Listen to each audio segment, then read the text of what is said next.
¿Qué tal amigos? ¿Cómo estáis? Bienvenidos un día más a vuestro canal de lectura El Enviado 92. Bueno, hoy llevo las gafas puestas y es que es uno de los mejores momentos para leer desde mi punto de vista.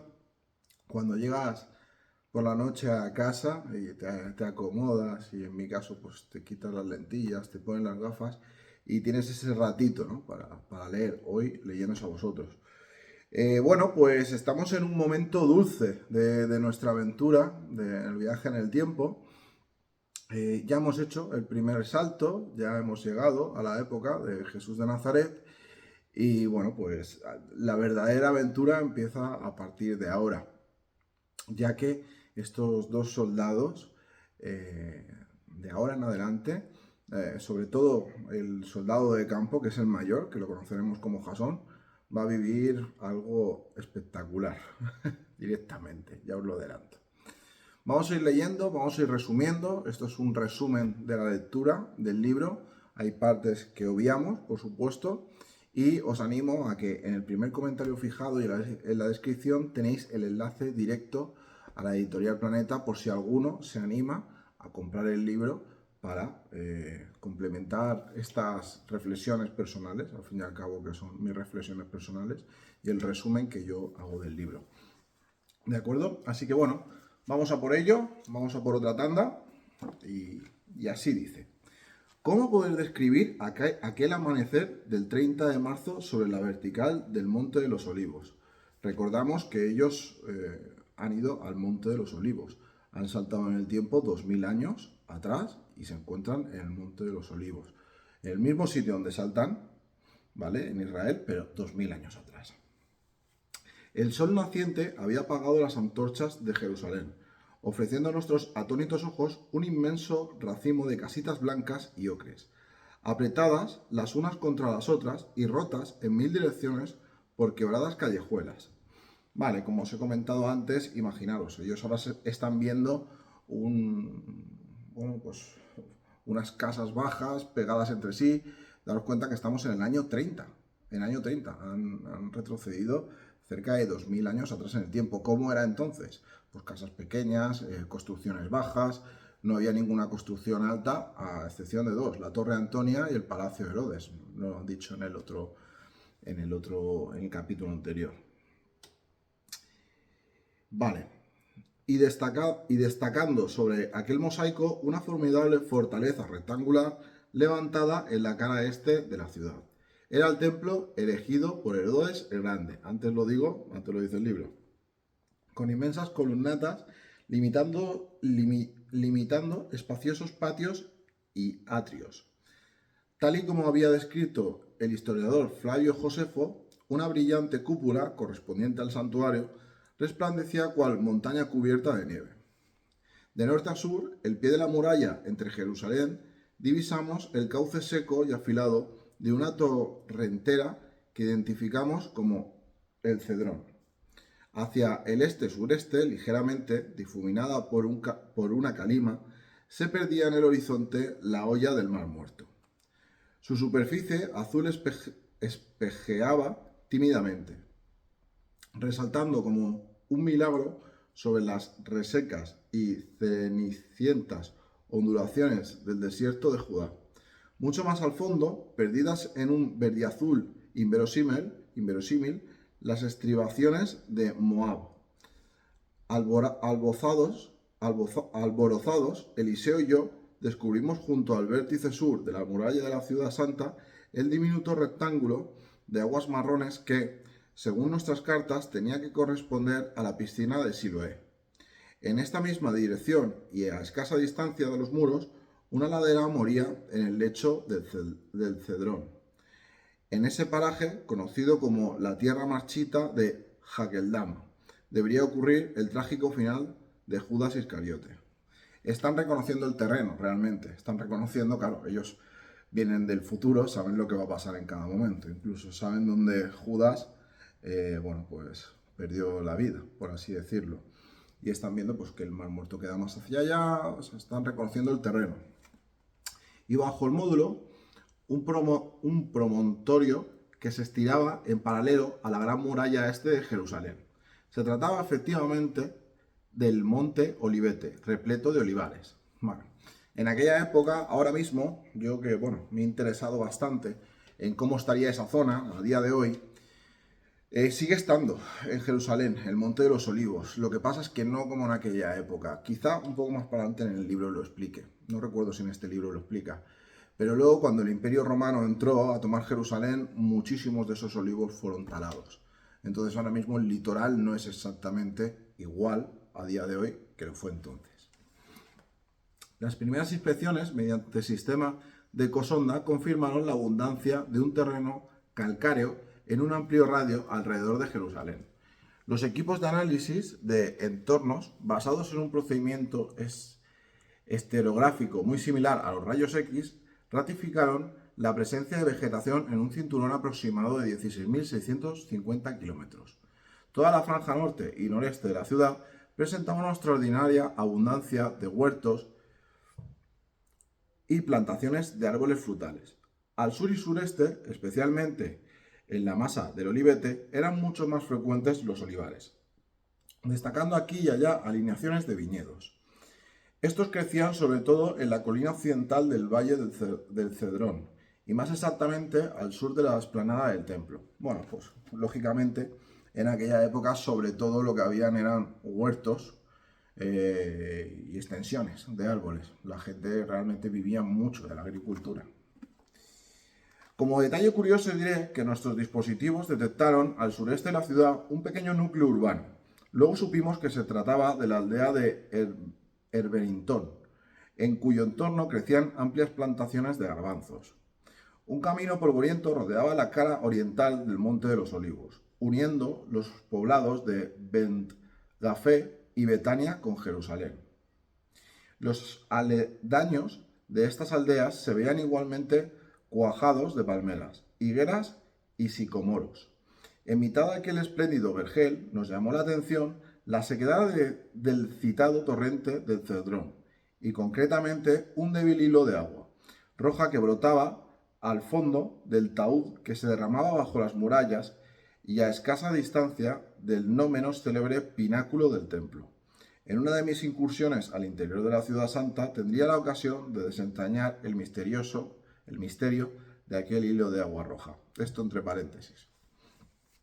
Antes de proceder el descenso definitivo sobre la cumbre del Olivete, mi compañero y yo terminamos las mediciones topográficas.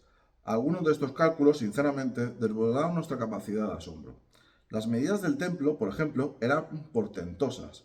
Aquel rectángulo, que ocupaba algo más de la quinta parte de la superficie de la ciudad, aparecía cerrado por robustas murallas de 150 pies. Claro, imaginaros. Estamos hablando de un sitio donde todo eran casas bajas, para que os pongáis en situación, la antigua Jerusalén, todo casas bajas, pero en el centro había una ciudad amurallada, ¿vale? En la que tú entrabas, estaba el templo. Ahora mismo, el Muro de las Lamentaciones, a día de hoy, es la última muralla del templo, si no me equivoco, que están hablando, de Jerusalén. Cuando el Imperio Romano entró y lo destrozó todo, quedó una muralla en pie. Esa muralla en pie es el Muro de las Lamentaciones en este momento. Si queréis añadir algo más en comentarios, estáis invitados a ello.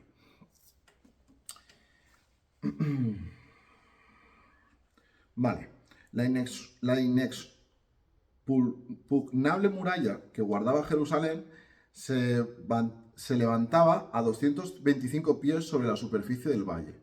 El curso de Cedrón oscilaba entre los 1860 pies en su cota más baja frente a Akeldama y al espolón que forma las murallas del sur de la población, y los 2040 pies a su paso frente al huerto de Getsemaní en la falda occidental del Olivete. Está midiendo en pies las distancias entre el Olivete, Jerusalén, más o menos está todo bastante cerca. Imaginaros que es un valle en el cual están las casas bajas, el centro de Jerusalén amurallado y enfrente se ve el Olivete. Está todo cerca, está todo a 5 minutitos andando. El ordenador computó la longitud total de la muralla exterior de la ciudad, registrando en pantalla 11.378,1 pies. Por su parte, el muro que cruzaba entre las viviendas, dividiendo a Jerusalén en dos ciudades perfectamente diferenciadas, como tenía ocasión de comprobar en persona, tenía una longitud aproximada de 1446 pies. En nuestra vertical, el Monte del Olivete ofrecía dos cotas máximas, 2220 pies, frente a la piscina de Siloé, es decir, al sur de la ciudad, 2454 pies, elevación máxima, frente al templo. El huerto de Getsemaní, localizado en una cota inferior a estas, se hallaba a una distancia de 739 pies, en línea recta, desde la ladera del muro oriental del templo. Aquella cota máxima del Olivete, 2.454 pies sobre el nivel del mar, está situado a unos 180 pies por encima del templo. Esto, unido a la localización por nuestros equipos de una pequeña formación rocosa que despuntaba en dicha cima. Entre un mar de olivos, nos decidió establecer nuestro punto de contacto sobre el reducido calvero de dura piedra caliza. A las 10 horas y 15 minutos, el módulo se posó, al fin, sobre la cumbre del Monte de los Olivos. En un primer tanteo, los 4 pies extensibles de la cuna se hundieron ligeramente entre las lajas rocosas. Finalmente, la nave quedó estabilizada y nosotros procedimos a la desactivación del motor principal. Bueno, deciden aterrizar en el Monte de los Olivos, sacan los 4 pies de la cuna, de la máquina del tiempo, y ya están posados ahí. Hay partes que voy a obviar, ¿vale? Para quien quiera comprar el libro. Aunque el descenso no podía ser visualizado por los habitantes de Jerusalén o de sus alrededores, un observador relativamente cercano a nuestro punto de contacto se hubiera podido descubrir un súbito remolino de polvo y tierra provocado por el choque de los gases contra el suelo en la operación final de frenada del módulo. Por fortuna, aquella polvareda desapareció en poco más de 60 segundos y así como el agudo silbido del reactor. Si estabas cerca, sí que podías ver algo caer del cielo, pero no había nadie y, bueno, la muralla, lo que viene siendo Jerusalén, estaba a una distancia como para no verse. A pesar de todo, Eliseo y yo nos mantuvimos alerta por espacio de casi media hora, atentos a cualquier inesperada emisión de radiaciones infrarrojas provenientes de seres humanos, que pudieran irrumpir en el campo de seguridad de nuestro vehículo, fijado en un radio de 150 pies. Cualquier individuo o animal que penetrase en dicha franja de terreno sería automáticamente visualizado en los paneles del módulo. En caso de un presunto ataque, el tripulante que permanecía en el interior de la cuna estaba autorizado a desencadenar un dispositivo especial de defensa, ubicado en la membrana exterior del fuselaje. La membrana, ¿os acordáis que era la protección que tenía la máquina del tiempo, la cuna, que proyectaba a 30 pies de la nave una pared de ondas gravitatorias en forma de cúpula, aunque esta semiesfera protectora no podía ser visualizada.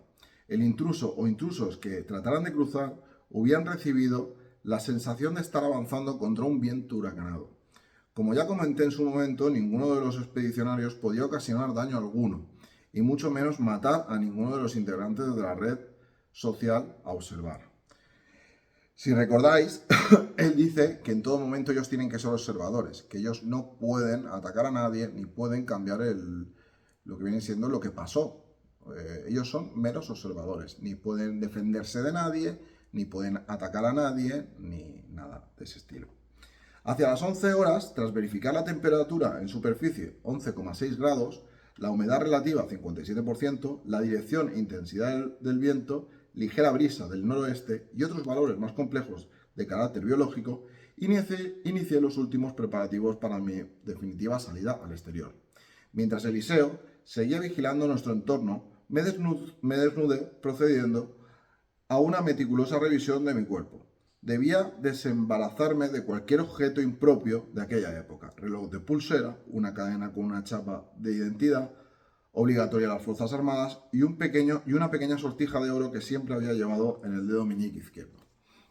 Acto seguido me sometí a la pulverización mediante una tobera de aspersión: el tronco, vientre, genitales, espalda y base del cuello y nuca, enfundándome así en la obligada defensa que llamamos piel de serpiente.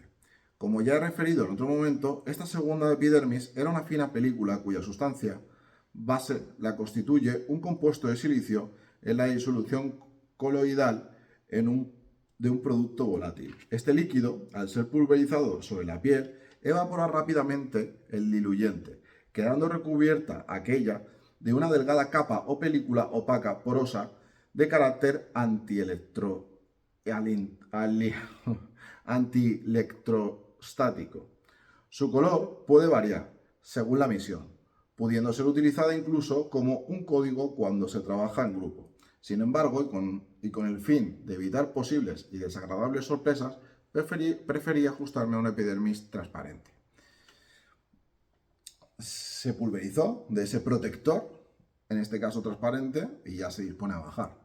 Caballo de Troya había estudiado con idéntica escrupulosidad el atuendo que llevaría durante aquellos 11 días.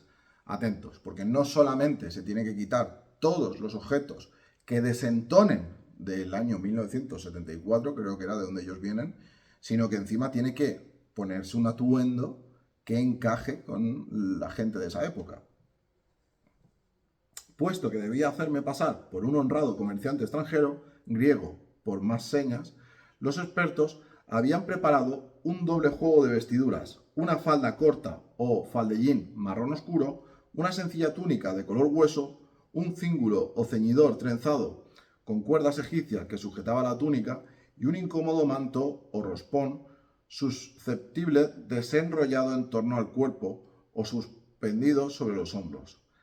La engorrosa chelamis, que a punto estuve de perder en varios momentos de mi exploración, había sido confeccionada a mano, al igual que la túnica con lana de las montañas de Judea y teñida con glasto hasta proporcionarle un discreto color azul celeste. Para la confección de ambas túnicas, los expertos habían contratado los servicios de hábiles tejedores de Siria, herederos del antiguo núcleo comercial de Palmira, que aún manipulaban el lino bayal.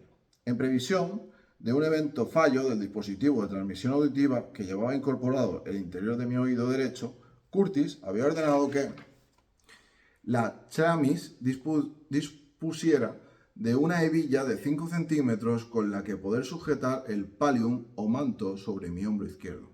Esta hebilla de bronce encerraba un microtransistor capaz de emitir mensajes de corta duración mediante impulsos electromagnéticos de 0,0001385 segundos cada uno. De esa forma queda garantizada una eficaz permanente conexión con la base. Bueno, si perdía el pinganillo, tenía una hebilla con una tecnología interior que le decía dónde estaba. En cuanto al calzado, había sido diseñado 2 pares de sandalias con suela de esparto trenzado en las montañas turcas de Ankara. Cada ejemplar fue perforado manualmente, incrustando en los bordes de las suelas sendas, sendas parejas de finas tiras de cuero de vaca convenientemente empecinadas. Cada cordón de 50 centímetros permitía sujetar el rústico calzado con holgura suficiente como para poder enrollar en 4 vueltas a la canilla de las piernas.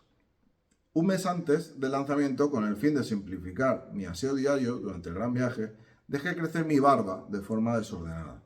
Aquel ropaje y mi crecida de barba desencadenaron el buen humor de Eliseo, viéndome sometido durante aquellos últimos minutos en el módulo a todo tipo de bromas y chanzas. Aquellos momentos de diversión resultaron altamente relajantes, haciéndonos olvidar momentáneamente dónde estábamos y lo que me reservaba el destino.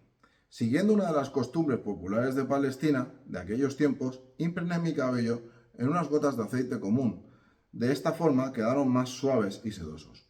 Por último, colgué del cinturón una pequeña bolsa de hule impermeabilizado en la que Caballo de Troya había depositado una libra romana de pepitas de oro. La evidente dificultad de conseguir monedas de curso legal de las manejadas en Jerusalén en el año 30 había sido suplida por aquellos gramos de oro extraídos especialmente de antiquísimos filones de Tarsis. Claro, daros cuenta de una cosa, las ropas aún las pueden imitar y demás, que es lo que él dice, se dejó barba desordenada, lo que viene siendo la ropa la sacaron de sitios cercanos donde se hacían, o sea, todo eso podía ser sustituible, ¿no? Lo que pasa es que monedas de curso legal de aquella época no tenían. Entonces, bueno, lo sustituyeron por oro, que también vale.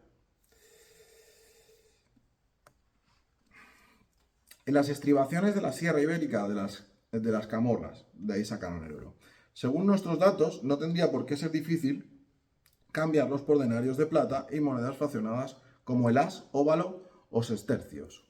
Eliseo verificó por enésima vez los sistemas de transmisión ampliando la banda inicial de recepción desde los 10.500 pies a 15.000. Antes de la toma de tierra, los equipos electrónicos habían medido la distancia existente entre Betania y la ciudad santa. Siguiendo el curso del camino que rodea la cara este del Olivete, arrojando un resultado de 8.325 pies. El escenario donde debía moverme en aquellos días había sido limitado justamente entre ambas poblaciones, Betania y Jerusalén, con el pequeño poblado de Betfagé a corta distancia de la aldea de Lázaro, por lo que, presumiblemente, mi distancia máxima respecto a la cuna, que se hallaba en un enclave equidistante de ambos núcleos urbanos, nunca debía ser superior a 3 millas. El margen establecido para la transmisión y recepción auditiva entre Eliseo y yo era, por tanto, más que suficiente. O sea, tenía suficientemente chance para no perder la comunicación, ¿no? Gracias a la tecnología que llevaba.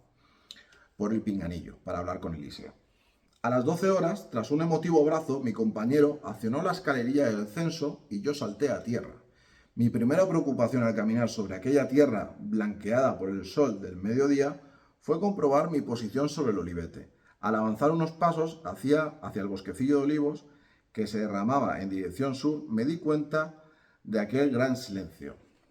Bueno, imaginaros el momento en que estás en la nave, te despides de tu amigo, vas disfrazado y te vas a meter en un sitio en el cual has salido de tu tiempo 2000 años antes, donde no existían las mismas costumbres que ahora, sobre todo reinaba el salvajismo, y si no, mirar qué le hicieron a este hombre aquí. Había peligro real porque era casi la ley de la jungla. Entonces, por eso se rocía con esa loción para protegerse, no puede interceder en nada, es algo delicado. Y ya está abajo, ¿vale? Ya ha salido de la nave. Apenas dirección sur me di cuenta de aquel gran silencio, apenas roto por el ronroneo de las libélulas. Me detuve y tras cerciorarme abrí la comunicación auditiva con Eliseo. A juzgar por el trayecto que había recorrido desde aquel grupo de rocas amarillentas sobre las que se había posado el módulo, debía encontrarme un poco más de 90 pies de Eliseo. Las palabras del hermano sonaron claras y fuertes en mis oídos. Es muy posible que la razón de este silencio, argumentó Eliseo, se deba a la presencia de la cuna. A pesar del apantallamiento, algunos animales han podido detectar las emisiones de ondas. O sea, al salirse fuera de la cuna no lo veía. Al andar un poco más ya lo veía. Y dicen que es por la cuna, ¿no? Que podían haber interferencias. Algo más tranquilo, proseguí mi detallada localización de puntos de referencia, vitales para un posible y precipitado retorno hasta la nave. Se fue quedando con el camino, por si tenía que volver rápido en algún momento. Daros cuenta que él está en un monte donde está todo lleno de olivos. Es un bosque. Tiene que quedarse con el camino para volver. Aunque el microtransistor de la hebilla actuaba al mismo tiempo como radiofaro omnidireccional con señales VHF de ultra alta frecuencia, haciendo posible de esta forma que uno de los radares de a bordo pudiera recibir mi eco ininterrumpidamente y en un radio estimado de 50 millas. Yo no estaba autorizado a aportar un sistema de localización del invisible módulo. La naturaleza de mi misión había desaconsejado a los responsables de Caballo de Troya la inclusión en mi escasa impedimenta de las balizas de tipo manual que operan en frecuencia de 75 megaciclos. Él no podía llevar encima ningún aparato tecnológico así a la mano, ¿lo entendéis? Y que hubiera resultado utilísima para mi reencuentro con la cuna. Debería valerme, en suma, de mi sentido de la orientación, al menos hasta el límite de la zona de seguridad de la nave, a 150 pies de la misma. Una vez dentro de ese círculo, Eliseo podía conducirme mediante el transistor incorporado a mi oído. Ahora, no podía ir con un GPS en la mano, viendo dónde estaba la cuna, sino que tenía que ser un poco a ojo. Gracias a Dios, el punto de contacto se hallaba en una de las cotas máximas del Olivete.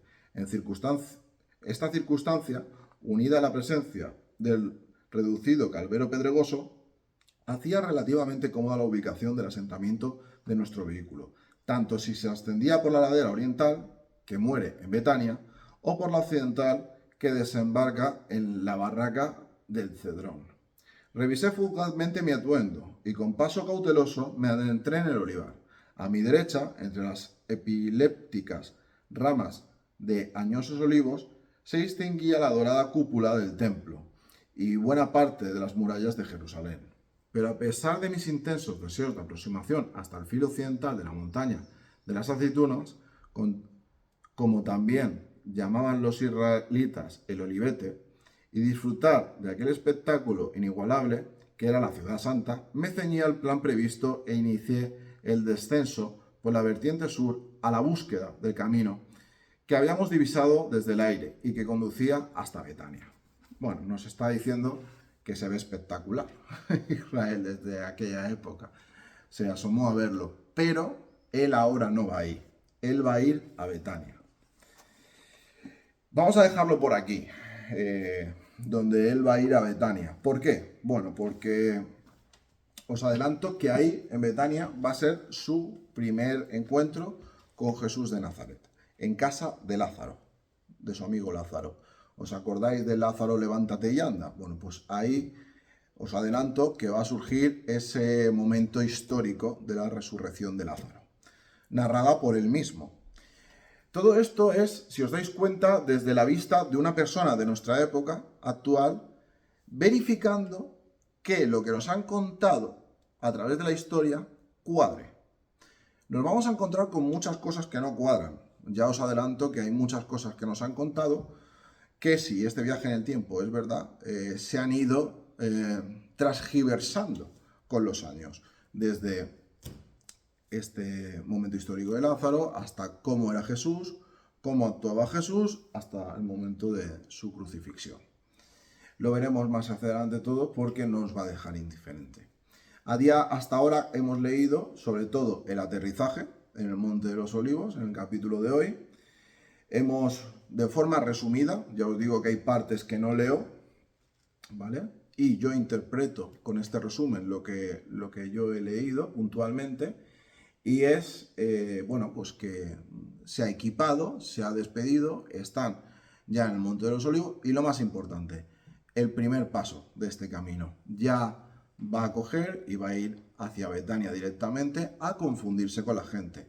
Ahora veremos a ver si todo cuela, si el traje y demás, todo es creíble para la gente de 2000 años antes, si no desentona de alguna forma. Así que, bueno, muchísimas gracias por este rato, por un día más. Ya sabéis que tenéis el enlace del libro Caballo de Troya de la editorial Planeta, por si queréis complementar toda esta información que yo os estoy dando, si queréis bueno, leer el libro entero y no de esta forma resumida, pues tenéis el enlace para comprar una unidad. No te olvides de suscribirte. Muchísimas gracias. Nos vemos pronto en un nuevo capítulo.